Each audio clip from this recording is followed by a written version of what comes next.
लगातार बनाए रखिएगा। और इसी के साथ अंतर्राष्ट्रीय खबर की ओर रुख कर लेते हैं, जो है अगली खबर पाकिस्तान से, जहां पाकिस्तान आर्मी चीफ जनरल असीम मुनीर की अब उल्टी गिनती शुरू हो चुकी है। जी हाँ, अमेरिका ने एक ऐसा फैसला लिया है जिससे पाकिस्तान की हवा टाइट हो जाएगी। दरअसल अमेरिकी सांसदों ने पाकिस्तान के आर्मी चीफ जनरल असीम मुनीर पर ग्लोबल मैग्निस्टिक एक्ट के तहत प्रतिबंध लगाने की मांग की है, जिसमें इमरान खान और राजनीतिक विरोधियों का उत्पीड़न भी शामिल है। और अगर ये बिल पारित हो जाता है तो अगले 180 दिनों के भीतर जनरल मुनीर पर प्रतिबंध लग सकता है। लेकिन उससे पहले आपको दिखाते हैं कि कैसे पाक आर्मी चीफ की हवा टाइट है।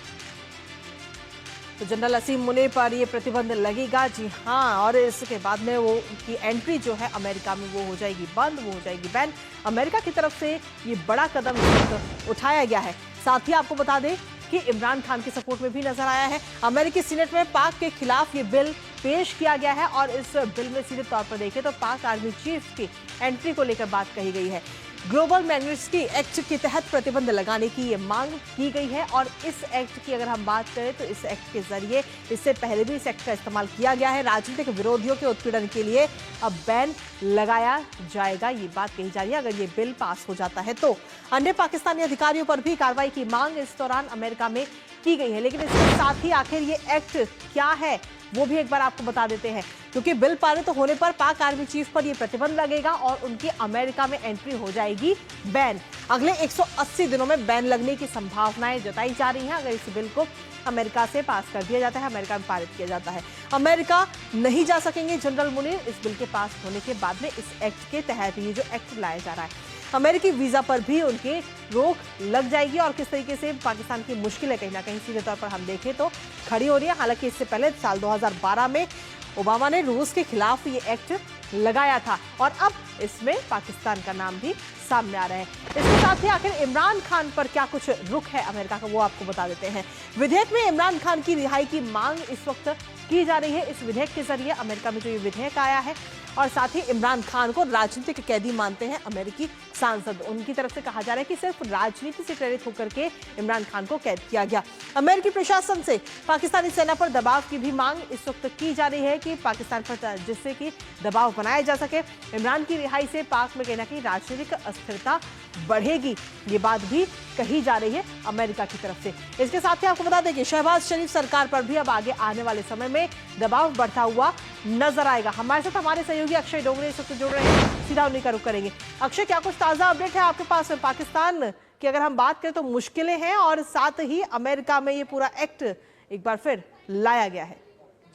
बिल्कुल कृतिका, आपने ठीक कहा कि जिस तरह से ये बिल लाया गया है सेनेट के सामने, उससे पाकिस्तान की मुश्किलें तो बड़ी ही है, लेकिन एक तरह से एक्सपोज एक बार फिर से पाकिस्तान हो चुका है कि किस तरह मिलिट्री का इस्तेमाल करके वहाँ पर जो डेमोक्रेसी, जो नाम की डेमोक्रेसी चलती है, उसको किस तरह से दबाया जा रहा है। और अगर ये बिल की बात की जाए तो एक बाई पार्टीसन बिल है, यानी कि कोई एक पार्टी नहीं है बल्कि रिपब्लिकन और डेमोक्रेट पार्टी दोनों के जो सेनेटर्स हैं उन्होंने साथ मिलकर ये बिल पेश किया है। और अगर हिस्टोरिकली देखा जाए तो कई सारे केवल कुछ ही ऐसे बिल होते हैं जिनको दोनों पार्टियों का समर्थन होता है। और अगर ये आसिम मुनीर के ऊपर अगर प्रतिबंध की अगर बात की जाए तो उसमें एक तरह से देखा जा रहा है कि दोनों पार्टियां, चाहे वो रिपब्लिकन पार्टी हो या फिर डेमोक्रेट पार्टी हो, दोनों साथ मिलकर अपना रुख साफ कर चुके हैं कि जो जनरल है वहाँ के आसिम मुनीर, वो किस तरह से वहाँ पर अपने जो पॉलिटिकल अपोनेंट्स हैं उनका दमन कर रहे हैं, उनके ऊपर ऑपरेशन कर रहे हैं। और किस तरह से इमरान खान जो वहाँ के पूर्व प्रधानमंत्री हैं उनके ऊपर उनको जिस तरह से जेल में रखा गया है या फिर उनके ऊपर जिस तरह से सजा के बाद सजा आ रही है, वो कहीं ना कहीं इन्फ्लुएंस्ड है। हालांकि ये पूरी दुनिया जानती है कि पाकिस्तान में डेमोक्रेसी महज एक दिखावा है, असली रूल वहाँ पर मिलिट्री करती है, मिलिट्री के अलावा आईएसआई करती है। तो इसी जो झूठ का प्रोपेगेंडा एक तरह से पाकिस्तान चलाता रहा है ताकि वो चाहे एफएटीएफ की ग्रे लिस्ट हो या फिर अन्य तरीके के जो प्रतिबंध उनसे बाहर आ सके, लेकिन उसकी जो चाल है वो कामयाब नहीं हो पा रही है। और इसका सीधा साधा उदाहरण इस चीज़ में देखने को मिलता है कि पाकिस्तान आर्मी के जो अध्यक्ष है यानी कि जो जनरल है उनके ऊपर सीधे सीधे प्रतिबंध लगाने की अब बात खुद अमेरिका कर रहा है। लेकिन इसके साथ ही क्या इसको लेकर अभी तक पाकिस्तान की तरफ से किसी प्रकार की प्रतिक्रिया सामने आई है? जी उसका इंतज़ार है। पाकिस्तान में अगर देखा जाए तो जब अमेरिका से जुड़े हुए मुद्दे रहते हैं, क्योंकि जिस तरह से फंडिंग अमेरिका खुद पाकिस्तान की करता रहा है, तो सीधे तौर पर खुलकर कोई कुछ बोलने के लिए तैयार नहीं होता है। ख़ास तौर पे जब बात वहाँ के सेना अध्यक्ष की हो, तो चाहे वो राजनीतिक दल हो या फिर वहाँ के खुद प्रधानमंत्री, कुछ भी बोलने से बचते रहे हैं। क्योंकि हमने देखा है कि जब भी आर्मी के खिलाफ कोई भी आवाज़ उठती है तो उसको पूरी तरह से दबा दिया जाता है, चाहे वो तख्ता पलट करके हो या फिर वो जिस तरह से इमरान खान को जेल में डाला गया उस तरह से।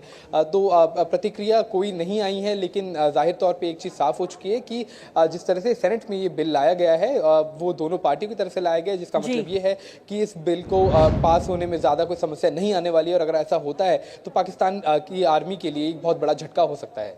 चलिए, फिलहाल बहुत बहुत शुक्रिया अक्षय, तमाम जानकारी हमारे साथ साझा करने के लिए। इस खबर पर आप अपनी नजर लगातार बनाए रखिएगा और इसी के साथ फिलहाल मुझे और न्यूज़ पंच की पूरी टीम को दीजिए अनुमति।